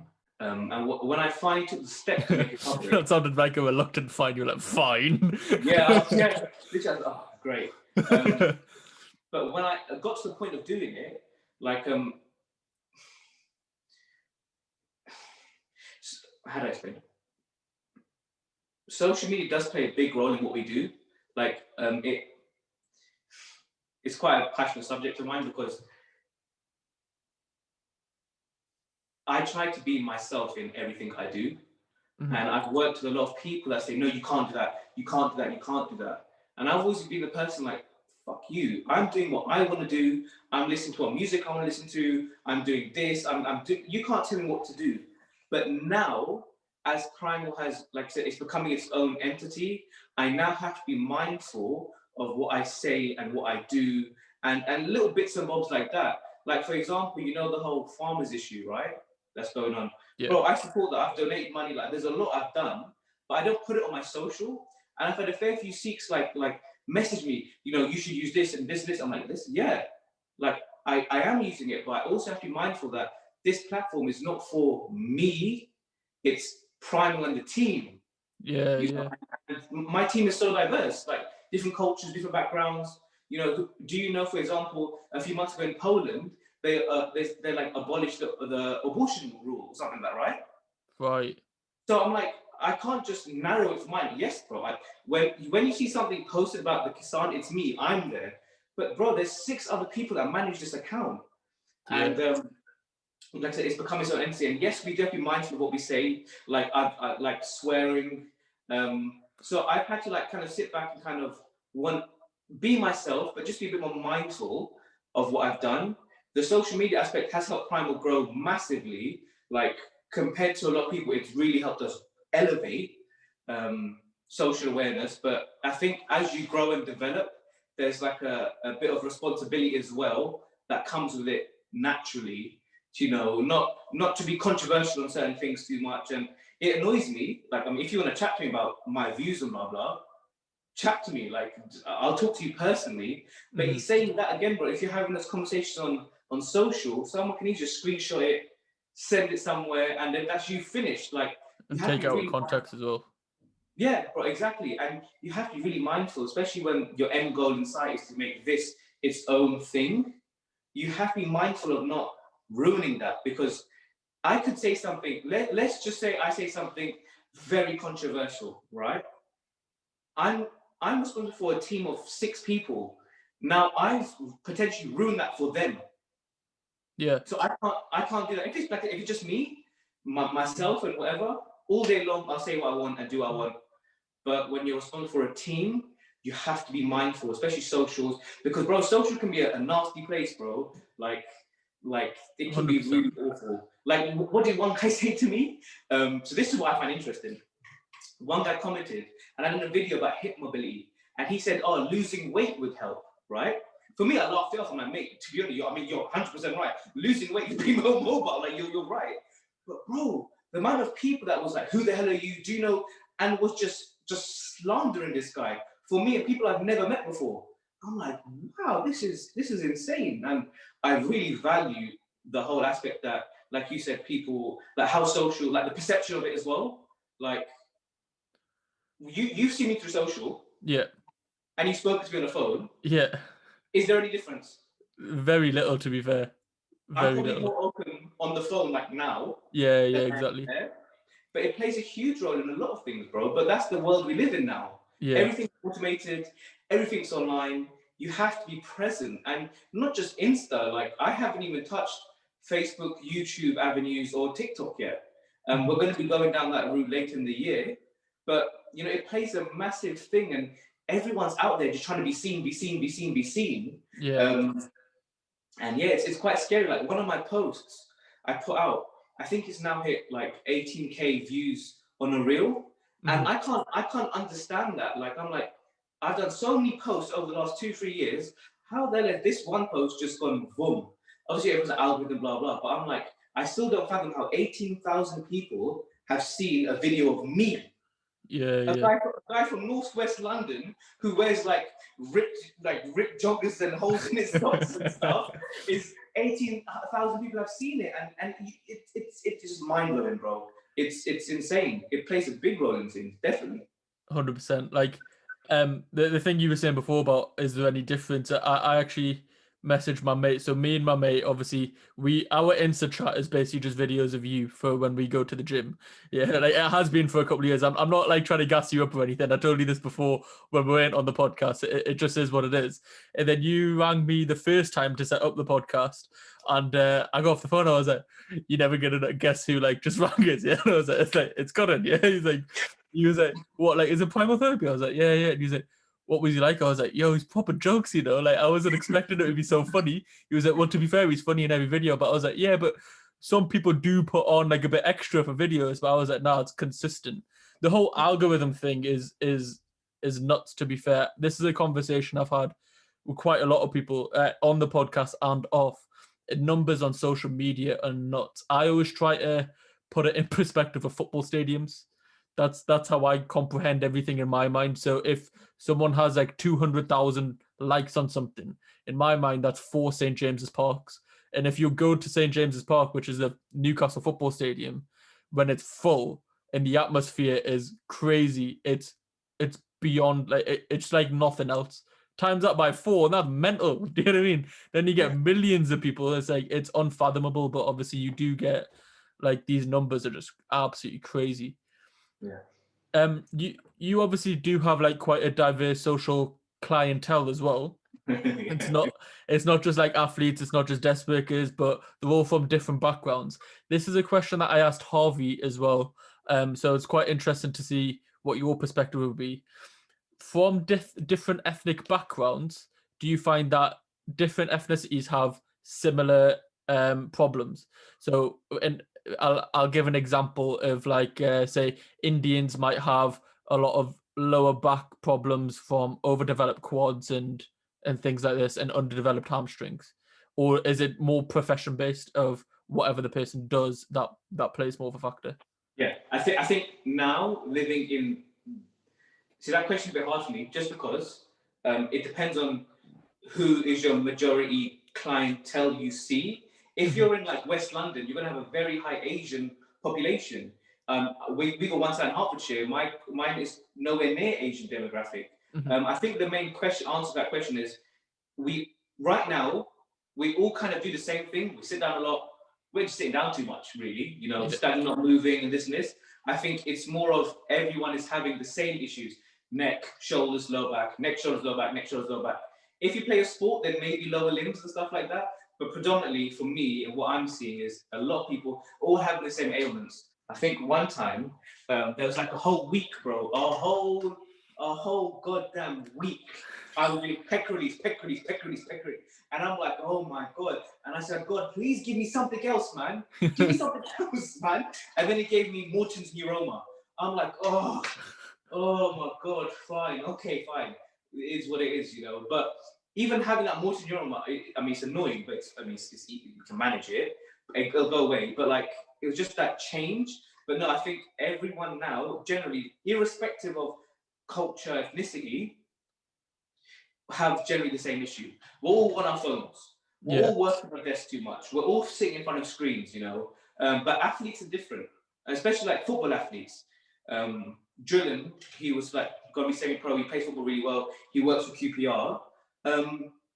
Like even we were talking about football injuries. He goes, you know, football injuries are not that common because they do their strengthening, they do their stretching, they do this. He goes, but in football, when the injuries are there, he goes, it's mad, crazy injuries like impact injuries, fractures, and breaks and stuff. He goes, that's the difference. But no, I think to answer your question, sure. I think everyone now is having the same issues because we're all living very, and I don't want to say dysfunctional, but we're all kind of living very similar lifestyle movement patterns. You wake up out of bed, you sit on the toilet, you go for a shower, you sit down, have breakfast, you sit in the car, go to work, you go to work or work from home, you're sitting down in front of the laptop, doing everything, blah, blah, blah, finishing work, you're having some dinner, you go into it again, you're sitting at the dinner table, you're sitting on the sofa. Do you know what I'm saying? We're all following that pattern. And what you do, for example, if you sit like this, or you sit like this, or you sleep like this, then that may have different issues going on, but majority, everyone has very similar issues going on. Yeah. The reason I ask is when I started getting into the gym, me and my cousin, around like the 16 to 18-year-old, we're starting to like try to form a physique as you do at that age when you started to like lift weights and stuff. And we noticed like so many similarities, not just between us, but like other like Indians. And then we'd look at the black guys in the gym, and they would have like these massive hamstrings and really big glutes. And we're thinking, I got big quads, yeah, but my hamstrings and my glutes are lacking for days. And so that's like, I always have that in my mind is whenever I like talk to, as I asked Harvey the same question, just to see if what the similarities and differences are in between like genetic backgrounds and things. I mean, you do see a huge difference, bro. Like, I mean, for example, when I see Gujarati people, they're quite skinny and quite lanky, and they haven't got that, they ain't got that strength. I'm not saying they don't. What I'm saying is, like, when you see them, your perception is, oh, he's quite slim and this, right? Mm-hmm. But when you see like Punjabis, you're like, oh, he's just big. Yeah. He's just chunky. And when I see like African or Caribbean patients, you're right, they're just solid. Mm-hmm. But the difference is, like I said, genetics play a huge role in a lot of things. And a good friend, a friend of mine, Ernie Taylor. Have you heard of Ernie Taylor? I haven't. Who's that? He's an old school pro bodybuilder, and he's Jamaican himself. And I heard him talking to one guy, and they were talking, and he's Caribbean himself, and he said, because the guy had another coach, and he wanted him to coach. He wanted Ernie to coach him. Right. Okay. In the bodybuilding industry, when you see a coach that you want to look like, you want to work with him. Yeah. That's how it works. But he was like, don't come to us. This is what he said. Don't come to us, black man. He said, don't come to us because we're naturally gifted. He goes, we don't have to work twice as hard as the English or Indian guy. He goes, they have to work their arse off to get where we are naturally. So yeah. He goes, if you're a coach, I don't want you to work with me. You should work with someone like this person because he is going to be on point and work twice as, even 3 times as hard as me. Mm-hmm. And it's like my best friend Kamandi again, bro, we lived at uni. Kamandi's very simple. He goes, how do I get this bigger? I showed him, bro, 2 days later, boom, solid. I'm like, what the hell? All he eats is Cocoa Pops. I'm like, this is ridiculous. I said, you put me on Cocoa Pops, I've got diabetes by 2 o'clock and I'm finished by Thursday. Like, it's just mad. But yeah, you do see like genetics and like even dealing with like a lot of like Oriental patient stuff. Like even like fields of skin and stuff, it's all very different. Even like effects, like when you do like dry needling, when you do it on like Europeans and Asians, right? They have a very big localized redness that comes, which is very normal, right? When you do it on Oriental patients, it's literally just like a dot. Literally, I'm like, wow. And I've noticed that I've never seen like one of my Oriental patients when they put the needle in and it's just got like a really big response. It's just very localized and like feeling their texture of the skin is very different. Yeah, man, definitely. There is a difference. But I think the main thing is when you realize that a body's a body, mm-hmm. They may look different, they may feel different, but at the end of it, the body's the body. It doesn't matter black, white, brown. Muscles and the skeleton are there, and they all literally it's the bloody same thing. Yeah, so it's more lifestyle based, like the things that you mentioned before with neck, shoulders, and lower back. And I've seen this obviously on your Instagram at the moment. You're hammering posture correcting sort of series. So is that the biggest like thing that you would say that when people come in, like the average person is probably their posture that they need to work on? You know what it is, but I'm going to be just real with it right now. The reason why I say posture is because I'm aware that you, like the audience, will understand that more. Yeah. If I start going into like, this is overactive, this is underactive, this is going on, this, it will go over your head, right? Mm-hmm. So when I say posture, it's because, like, for example, have you seen a lot of guys on Instagram that say the word realign? Yeah. Bro, you can't. How can you realign anything? All you got to fracture. Like, you know what I'm saying? You can't realign. It's become a marketing tool, But hand on heart, I've used it a few times. I have, because I understand that it's the language you understand. Yeah. If you take me to somebody who talks about computers all day, I will have no understanding about this and this and this and the code. I won't know. But if you say, "Oh, this is what it does," oh yeah, I get it. Yeah. Like it's the language we use, and that's the biggest. Which goes back to your market days, like that adaptability is and being able to talk to so many different people. It's probably why that comes in so handy. a question that I had about posture and like marketing tools and things. The straps, the posture correctors that you can buy off Amazon for like a $5. Yeah. How effective are they, and do they actually work, or is it a bit of a gimmick? Because I'm not going to lie, I've got one somewhere in this room. I can't remember where it is because I didn't think it worked after a bit of time. But from your experience, do they help? As humans, we always want a quick fix. Yeah. And that's literally, we want that quick fix. We want instant gratification. Like, I'm going off topic now. Yesterday, I posted and hit like 3,000. I'm like, well, why isn't it 5,000? You know? I'm like, whoa, come on, chill out, bro. Like, that's how Instagram gets to your brain. Same with us as humans. We want that instant gratification. We want take this pill, it's going to fix your heart. To do this, it's going to do this. Stretch this, it's going to get rid of side stuff. Realistically, it's a combination of things that's going to deal with that. Posture correctors and stuff. Do you know what? This is what I tell you when I tell my patients. There is no real incorrect posture. Because I have people walk in with me like this, no pain. They're fine. What's up? Oh, I just want you to stretch me a little bit, but no pain. You know, nothing about posture and pain. Look, there is a correlation. You know, if you're overworking and this was going on, there may be some pain there, but there is no real bad posture.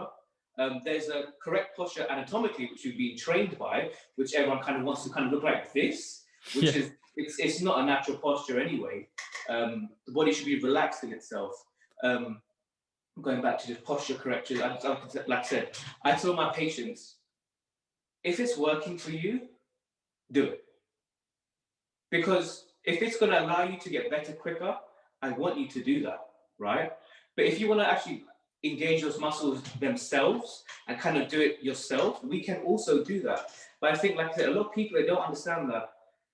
If you got like, okay, rounded shoulders, for example, your body didn't just wake up overnight with rounded shoulders. It's years and years of small incremental stresses which has caused your body to adapt to that, right? It's an adaptation process. So getting a posture correction or doing, 3 sets of 10 once a week is not going to fix it. It's, again, we're trying to reverse those small incremental stresses to be in a better way. It's like I said, it's the small incremental stresses trying to get you back to where you've been, and we can do it. I think, like I said, a lot of us are very lazy. If we can put like there's muscle stims and gives us abs, we'll all be doing it all day long. But that's why they don't take off, because they don't have a real work, like they don't really kind of work when they're meant to work. Yeah, well, I asked Harvey about that as well, as them electrical stimulation to make abs, and it's just like, nah. As I was saying to you, one of my friends who's like quite big on social media, he's been approached by like companies to advertise it before and things, and he's like no all the time, because if it's not genuine, then there's no point in doing it. But yeah, like I always wondered that, because as I say, I have one of them posture correctors that you can buy on Amazon, where you like put it around your shoulders, you tighten it, and it's and it doesn't really, like a lot of the yourself and Alphaline X, that guy in America. Yeah, I like your stuff.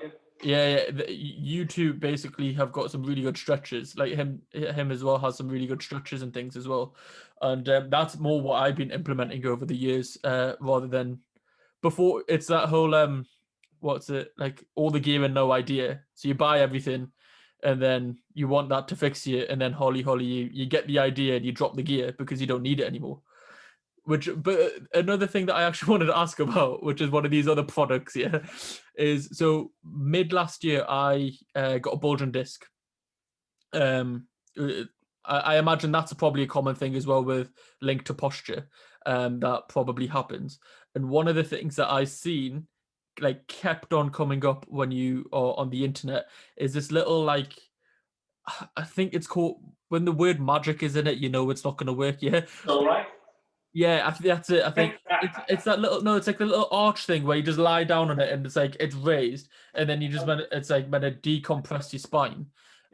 Yeah. Does that? Another question. Does that really work? Like I said again, bro. If it helps you feel better, do it, right? Like again, I think any movement is amazing. I think the problem with the social media, a lot of people think you kind of need to be like this. Yeah. You need to be like this, and the body. I tell everyone, look, your body should be strong in any movement. Like I said, and like extension is great. I mean, a lot of patients when they have sciatica or sciatic-like symptoms, we get them to do something called like Mackenzie's, and that's really like extending the lower back, like something that you're trained or told not to do. It all depends on what's going on. That's why I tell a lot of people, like, it'd be really good if you came in and we can do like a check and be like, all right, cool, look, you've got a posterior pelvic tilt. That means, maybe this is overworking, and we'll do our muscle testing we have, and we'll do the reverse testing. And it's okay, this is underactive. We think you should be doing this. And bro, 10 times out of 10, when they take that advice, they are literally like, oh my God, I'm fixed. And I'm like, I tell them, like, I've just shown you a different movement which you haven't been doing, because a lot of people because they do squat, bench, deadlift. Yeah. Right? And that's a very just like squat, bench, and deadlift. It's very blocky movements. I love deadlifting, I love squatting, I love bench. Bench is my favorite, I love it. But they're very blocky movements. And if you're going to do that for like 3-4 years, eventually 5 years, something's going to snap, right? Because you're just getting strong in that one direction, Yeah. And the body's designed for full movement. So you have to be able to be strong in all movements, and that's the main thing. I think going back to what you said about the back and extending it, I love back extension work. I think it feels great. I love it. I really enjoy it. But like I said, it's just about being strong in all planes of motion, not just squat, bench, dead, because it's our ego that will push you to get more numbers. But realistically, there's only a finite amount of way you can go. Like, unless you're a pro powerlifter, like my friend Dylan Connoisseur, I think he's like 90 kilos, and he's putting something like 355 kilos, like massive weights, right? He's a pro lifter. That's what he does. He represents GB, and that's his job to do. But realistically, us normal people hitting those numbers, I mean, if you hit it, amazing. But these guys are trained how to hit the numbers. They know, for X amount of weeks they work in this range and have to do this accessory, and they have coaches that do that. Mm-hmm. And again, it's just about being strong in all movements and your body being able to move and stuff like that. Like, have you heard some people when they sleep and their hands get numb and stuff like that? Oh no, I've not heard that. When they sleep, they wake up and their hands get numb and stuff like that. And generally, it's a compression from like the scalenes and the subscap immediately rotating when they're sleeping and stuff like that. But like, you should be able to do this and not feel pain when you're sleeping. Yeah. If you're feeling pain when you're sleeping, that means there's potentially some muscles that are overactive and some that are underactive. So what would be good is bring them in, get them checked out, and sorting out. Because a lot of these things, because has anyone ever asked you like, oh, my pillow's really funny, or what's the correct way to sleep? No. So a lot of people ask me like, what's the best way to sleep? What's the best pillow to use? And I said, the best way to sleep is to have a good sleep. Yeah, exactly. There's no, magic way of sleeping, which is gonna be one way better than the other. Obviously sleeping in your stomach, I mean, because some of your face is covered and breathing, but on your back is ideally the best. But realistically, your body should be able to handle these situations and be able to move comfortably and freely. So I'm all for that back extension. If it helps them and they feel better, great. But if they want to look at more long-lasting effects, then we have to get some activation and strengthening going.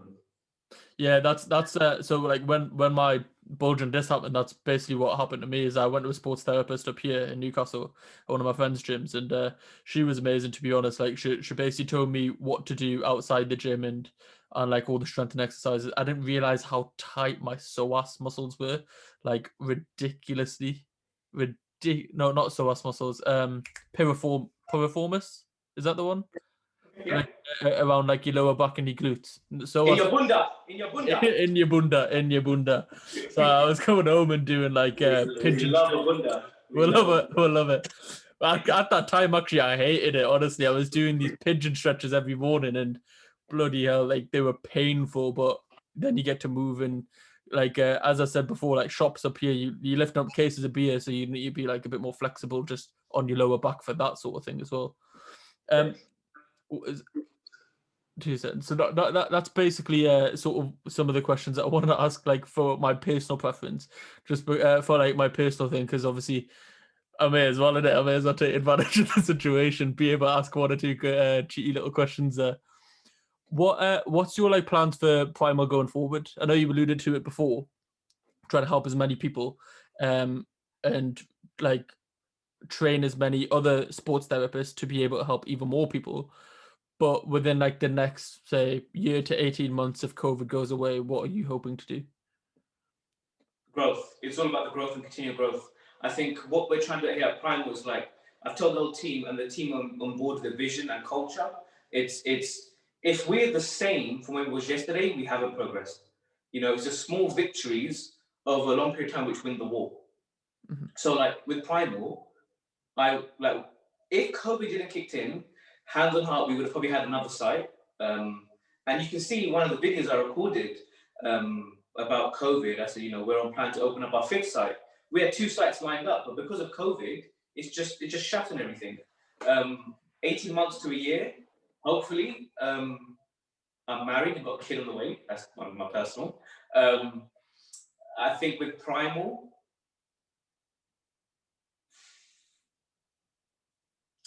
I don't want to say, but I want to say as well. I just think that we're going to be at a position where we start getting recognized a lot more. And I've told the team is seeing it now. I'm like, listen, in the next 18 months, it's going to be a different level of not just therapy, but I want to be able to open up an academy to train therapists further. And eventually, like, I'm not saying I'm the best, but if I can do Primal really well, I want to be able to give like those smaller therapists like an understanding of how to run things, and maybe look at helping the community set themselves up. And maybe if we look at maybe like a franchisee model, or having a site in the Midlands somewhere and a bit more higher up as well. Like there's so many goals, bro. I mean, I can tell you I want to have a site in each major city. I want to open up abroad. I want to hit the Middle East. There's so many things that can happen.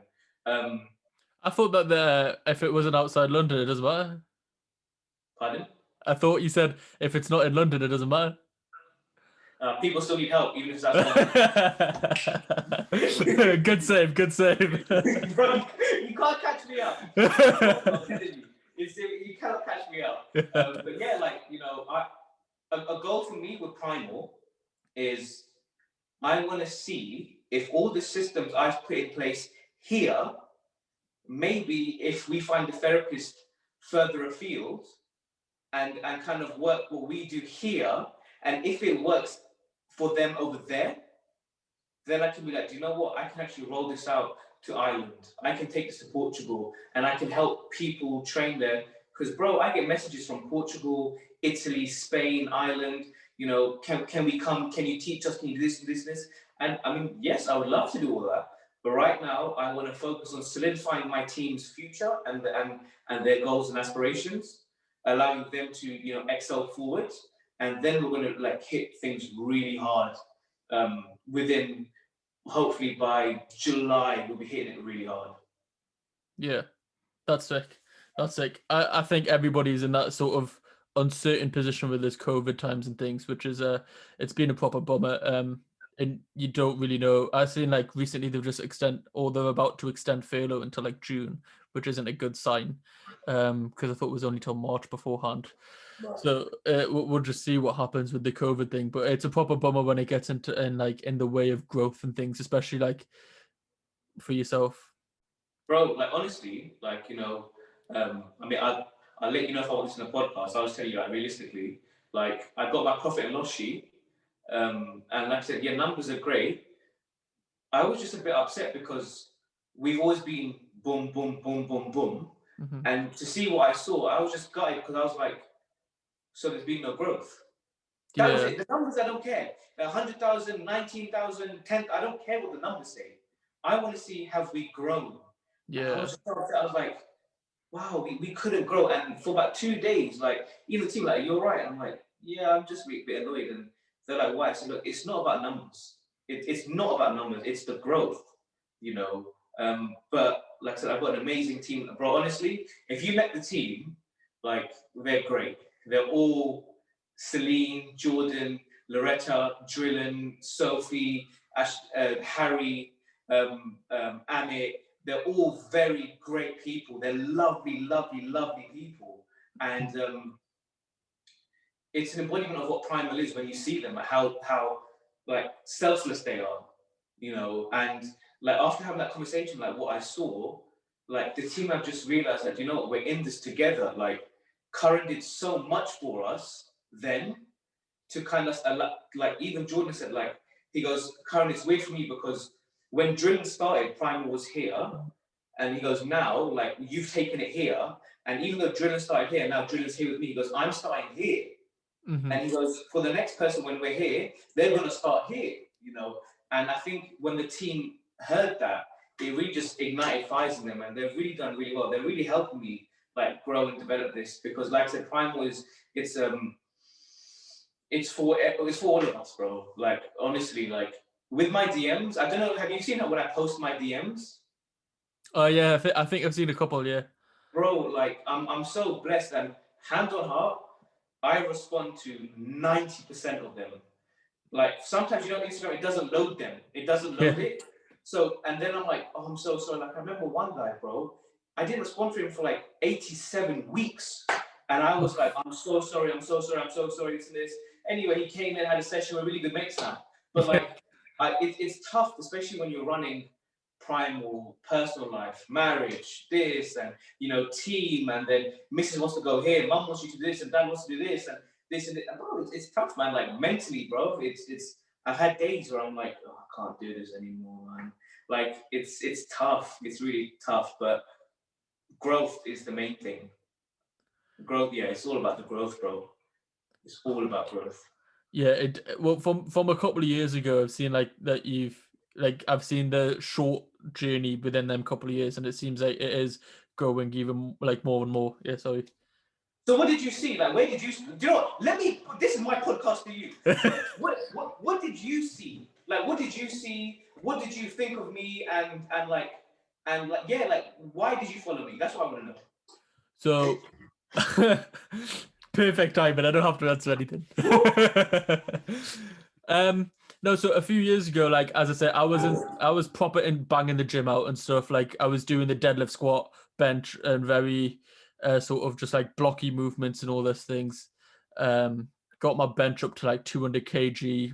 Was putting on like a good amount of mass, like squatting 160, benching like humble bragging, yeah, humble bragging. Just had to put them in there, just just to put it into perspective. Yeah, but then, like 200, you know, 180 on the squat, 220 on the nothing heavy, but you know, I just drop in there. Okay. I'm just saying for context, you know, the people want to know. Context is great. I love it. Give me some more context. Exactly. If I could be a bit narcissistic while giving you context, then I may as well. But no, and then so I was like getting into good shape. I was really chubby growing up, like so I'm 16 stone when I was 15 at like 5'5". Same. Yeah. We're the same. The same. Really big. So then I get up to like 6'2" within like a year or two, and then start going to the gym and start like building up muscle mass. And then everything's going well. I'm starting to look good, and then boom, medical sort of problems come in. Had to have a couple of operations, not in the gym for around a year and a half. So during them health complications, I basically started getting into my passion of the gym, but what I would do going back. So I just started researching so much more.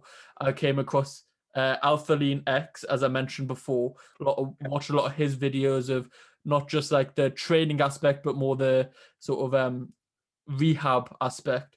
And then as I'm on Instagram watching that sort of content religiously now, I see this guy with a turban. Yeah, I'm thinking, whoa, there's this guy and he's doing all these stretches, and I start doing these stretches and they start working out, and I just started following you from that. Oh, wow. So, but yeah, bro, like it's you know, I wanted to show the younger community that look, even though you know us things, you know, we're from, you know, we're different, but we can do it. We you know, it's not that we cannot do it. We just got to apply ourselves and want to do it. And like I said, like for me, like I've never had no issue about my body or my hair. I've never had that issue in my life ever. Mm-hmm. So that never stopped me. Like I know a lot of things that you always get bullied, this and this. For me, I never had that. You know, that's why I said, just get out there and do it. Like if I get to any young kids just that want to start a business or anything, like if you need help, like I'm not the best. Like, I'm not like I haven't got like multi-million organizations and this. But I mean, I'm more than happy to offer some help. But just do it. Get out there because you never know. Like this. Like I would have never thought when I started. I've got the keys to the gym. I'm sitting in my clinics. Doing a podcast with you. You don't know where it goes. And even with you, with your podcast, bro, you don't know where this can go. You don't know that, you start chopping and changing and hitting YouTube really well. You could eventually just smash it where, like I said, you've got your own studio. People are coming down, they're meeting, they're talking to you, and then, you'll team up with someone and you'll talk about like mental health issues or like, about this or, like stigmas and blah, blah, blah. Like, bro, you never know where it can go, just get out there and apply yourself. That's the best thing. Yeah, that's it. 100%. The first podcast I did was with Gundeep Anand. I'm not sure if you're familiar with who he is. He does photography, videography, but really sound guy. And I had nothing set up then. There was like no social media page. There was nothing. Yeah, I was just contacting people off my personal account because I had this idea, and then it just takes that one. He literally just goes, "Yeah, I'll do it," because then it'll be easier for you to get other people on afterwards. And the gratitude I've got for him for doing that is unreal. And 100% is what he said is the first one was out of the way, and then I could show people this is what the podcast is, and then other people come on. I mean, this I think is going to be like maybe 18 or 19 or something, and it only started in September.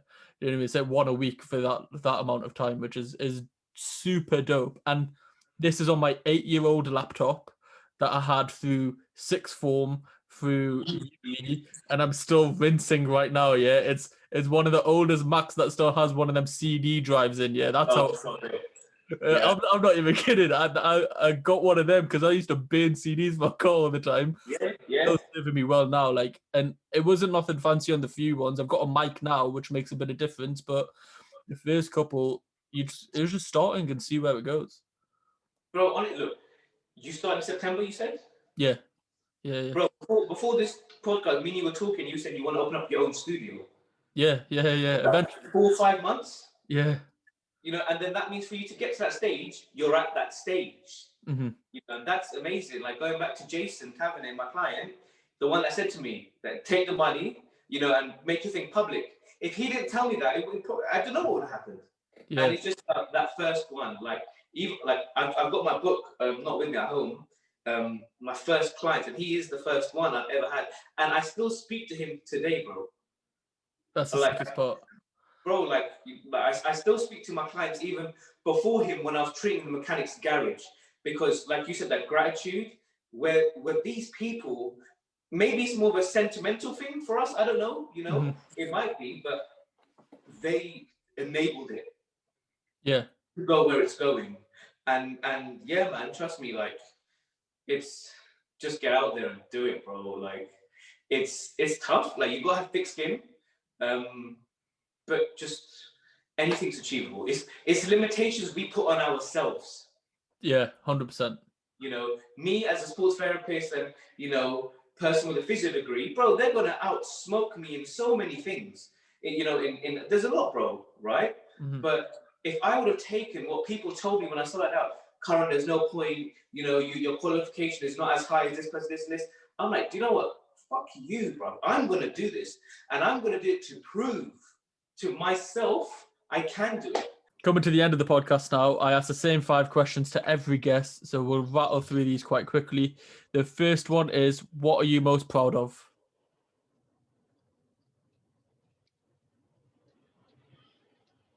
Oh shit! I don't have to answer that. Everyone says this because they're quite deep questions. Just whatever springs to mind.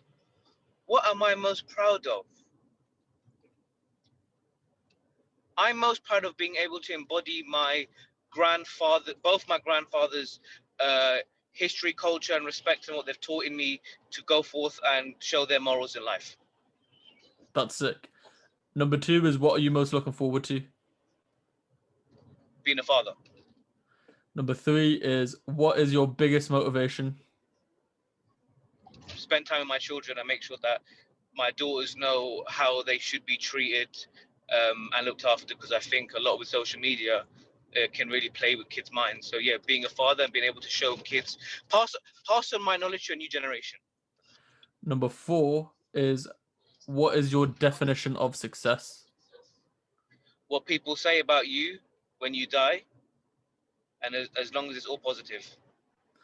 And last but not least, because it's the KultureKast podcast, how do you think your culture has affected you thus far? Amazingly, it's allowed me to stay on my as in my Sikh culture.